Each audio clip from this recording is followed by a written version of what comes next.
랭리 교회가 지난 주말 집회 관련 PC주 공중 보건 명령을 제대로 따르지 않아 과태료 2,300불을 내게 되었습니다.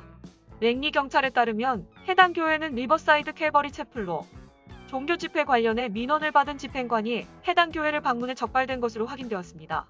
집행관은 이미 11월 26일 해당 교회를 방문한 적이 있었으며 당시 온라인으로만 예배 드려야 한다 라고 권고한 것으로 드러났습니다. 그러나 지난 29일 방문한 결과 이를 제대로 이행하지 않아 과태료를 부과하였습니다. PC주 보건 당국 관계자는 공중 보건 명령이 내려졌음에도 나 하나쯤이야 라는 아니란 생각으로 계속해서 모임이나 파티를 갖는 분들이 계신다. 경찰을 포함한 집행관들의 단속을 강화해 위험 요소를 최대한 줄일 것 이라고 입장을 밝혔습니다. PC주는 현재 12월 7일까지 같은 집에서 사는 사람들끼리 모이는 게 아니라면 그 어떤 모임도 허용하지 않고 있으며 예배나 미사 역시 반드시 온라인으로 진행되어야 합니다. 단 장례식이나 결혼식 또는 세례식에 한정하여 10명 이하로만 가능합니다. 다음 뉴스입니다. 캐나다 주택금융공사에서 새로 발표한 자료에 따르면 메트로 밴쿠버 임대 아파트 공급이 지난 2019년 무려 1만 1,118채나 되는 것으로 확인되었습니다. 이는 2018년보다 18.9%나 증가한 수치입니다.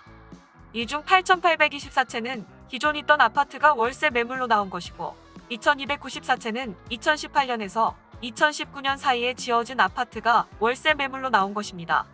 캐나다 주택금융공사는 지난 2년간 주 정부 및 지자체에서 시행한 여러 주택 관련 정책들이 효과를 본 것이라 생각한다. 특히 주정부의 투기세와 밴쿠버시의 빈집세, 그리고 에어비앤비 같은 숙박 공유 서비스의 라이선스 제도 등이 큰 역할을 한 것이라 분석된다. 라고 전했습니다. 2019년 밴쿠버시에서 나온 월세 매물은 2019년 월세 매물 8,824채 중 58%인 5,097채였습니다. 3년 연속 임대아파트 월세 매물이 꾸준히 나오고 있으나 전문가들은 향후 이런 식으로 월세 매물이 추가로 급증하진 않을 것 이라며 정책 변화로 인해 찾아온 임대주택 시장의 온 변화는 일회성이라 생각하는 편이 맞다. 이제 나올 만한 월세 매물은 다 나왔다고 보는 편이 맞다. 라고 설명했습니다. 다음 뉴스입니다. 밴쿠버 경찰이 지난 주말 동안 PC주 공중보건 명령을 어기고 파티를 연 사람들을 단속해 과태료를 부과했습니다. 밴쿠버 경찰에 따르면 지난 금요일 및 토요일 동안 총 4건이 적발되었습니다. 밴쿠버 경찰은 자녀가 금요일에 열리는 한 파티에 갔다며 걱정한 한 부모의 신고를 받고 아파트로 출동했다. 16명이 모여있어 파티를 해산시키고 집주인에게 벌금 2,300불을 부과했다. 라고 전했습니다. 파티에 참여한 청소년들은 귀가 조치시켰습니다. 토요일에는 스탠리파크에서 리무진을 타고 시간을 보내는 6명을 적발했는데요. 이 중 2명만 같이 살고 나머지는 다 따로 살고 있는 것으로 드러났고 운전자는 제대로 된 리무진 운전면허도 없어 운전자에게 벌금 2,300불이 부과되었습니다. 또 토요일에는 다운타운 아파트에서 파티가 있다는 제보들을 받고 출동해 총 2개의 파티를 해산시켰습니다. 첫 번째 파티는 생일 파티로 8명에서 10명 정도가 참석한 파티였습니다. 경찰은 모든 사람들이 반성하고 후회하는 모습을 보였지만 집주인에게 과태료 230불을 부과했다. 라고 전했습니다. 두 번째 파티에서는 참석자들이 매우 비협조적이고 취해있어 해당 집주인에게 벌금 2,300불을 부과했습니다. 다음 뉴스입니다. 홀턴 지방경찰은 어제 벌링턴에서 차를 세울 때 뭔가 이상하고 특이한 것을 목격했습니다. 접이식 의자를 운전석으로 사용하는 자동차였기 때문인데요. 토론토 서쪽에 위치한 경찰청은 월요일 트위터를 통해 아침 애플비 라인 근처에서 특이한 임시 좌석을 갖춘 차량을 발견하고 이 부적합한 차량을 멈췄다고 밝혔습니다. 서비스에는 문제의 차량 사진도 여러 장 게재됐는데 한때 운전석 자리가 있던 거대한 구멍과 그 자리에 나약한 접이식 의자가 놓여있는 모습을 보여주고 있습니다.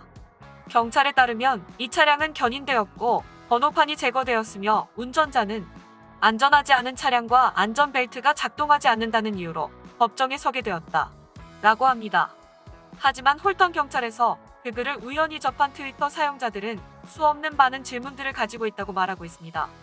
이렇게 불안정한 자리에 앉아서 운전을 한다는 게 정말 편한지 혹은 대체 무슨 생각으로 설치했는지 등 궁금증을 자아내고 있습니다. 다음 뉴스입니다. 온타리오 주정부는 12월 1일 화요일 아침 코로나19 신규 1일 확진자가 1,707명임을 발표했습니다. 그중 727여 명이 토론토에서 발생한 것으로 밝혀졌으며 힐 지역에서 373명, 욕지역에서 168명이 발생했습니다. 7명의 사망자가 발생했으며 1373명이 회복되었습니다. 1일 확진자 수는 지난 몇 주간 연속해서 1000명이 넘으며 높은 수를 기록하고 있습니다. 크리스틴 엘리엇 보건부 장관은 34,600건의 테스트가 완료되었다고 발표했습니다. 다음 뉴스입니다.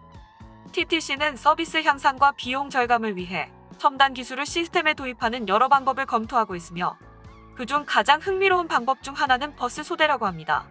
지난 10월 말 펜 케이스 차량 총괄 담당관이 TTC 이사회에 제출한 보고서에서 버스 소대는 2대 이상의 버스가 밀접하게 그룹으로 연결된 기술이라고 설명하고 있는데요. 말하자면 인간 운전자가 운행하는 차량이 선두로 운행하게 되고 무인화된 뒤에 버스는 운전자가 첫 번째 차량을 운전하면서 뒷차의 조향, 가속 또는 파손에 대해 실시간으로 반응하는 것입니다.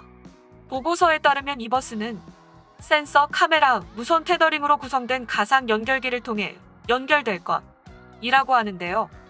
이런 종류의 기술은 아직 토론토에서 해상 운송에 상업적으로 이용되지는 않지만 이미 대중도로와 지하철을 통해 운송산업에서 사용되고 있습니다.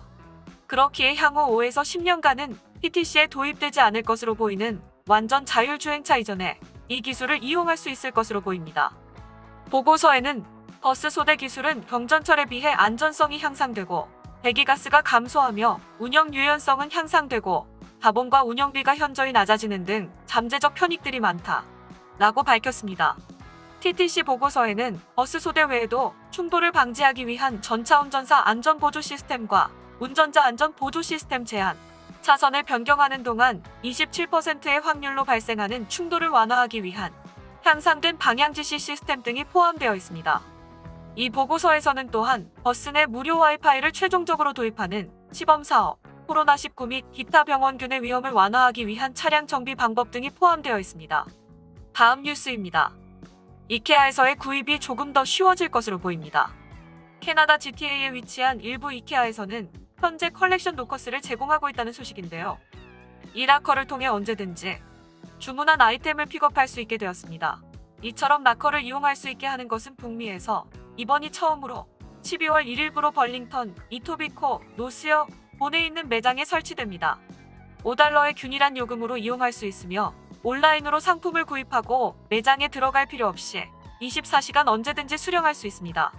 4곳의 GTA 매장의 라커는 모두 매장 외부인 주차장에 위치해 있으며 작은 제품부터 옷장과 같은 가구에 이르기까지 모든 제품들이 수납 가능한 크기입니다.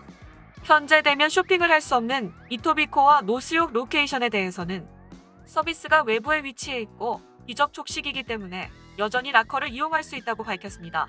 또한 이것은 커브사이드 픽업을 대체하는 것이 아니라 구매한 물품을 픽업하는 또 다른 선택지일 뿐이라고 덧붙였습니다.